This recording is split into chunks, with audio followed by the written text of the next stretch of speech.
making this, and those who are in this process on their behalf. Achievement, really, it is a broad-based achievement. To thank you for this achievement, great achievement. I don't have that authority, but it's our leaders, our national.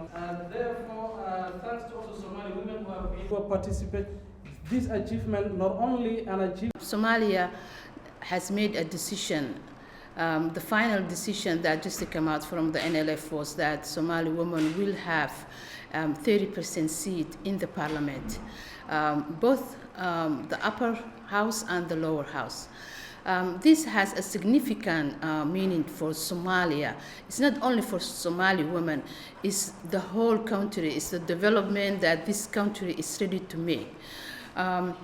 In development for political, development in security, and the development in every aspect. I don't have that authority, but it's our leaders, our national leaders. Therefore, that only decisions made on papers will not help them, and we join our forces together so that we can achieve that our concerns, our importance, in the upper house.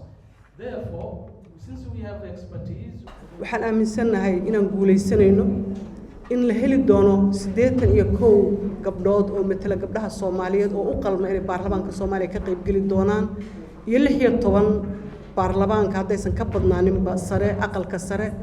waxaan aaminsanahay steps-ka aan soo qaadnay iyo kuwa aan qaadi doonaba kuwa aan xogaal u nahay way arag u nahay aqoon u leenahay inuu yahay mugdi dambana aan lagu hodi doonin xaquuqdeena aan lagu qaadan doonin. idinkuna waxaa idinka rajaynaynaa sidaad noola garab taagnaadeen taageerada inaad noola garab istaagtaan oo aad qaybaha kala duwan ee haweenka u howlgalay ee u shaqaynaya sidii arrintan loo xaqiijin lahaa aad gacan noogu siisaan.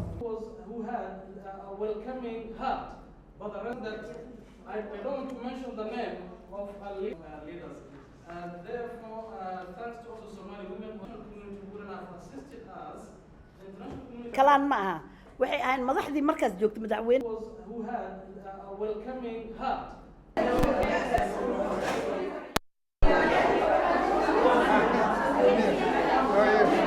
This is the moment that the Somali women cannot miss. The clock is ticking. They should stand up and be counted. We've already counted them. It's their time to take up their space. We would like to see them come up and fill the 30% seats in parliament and even more.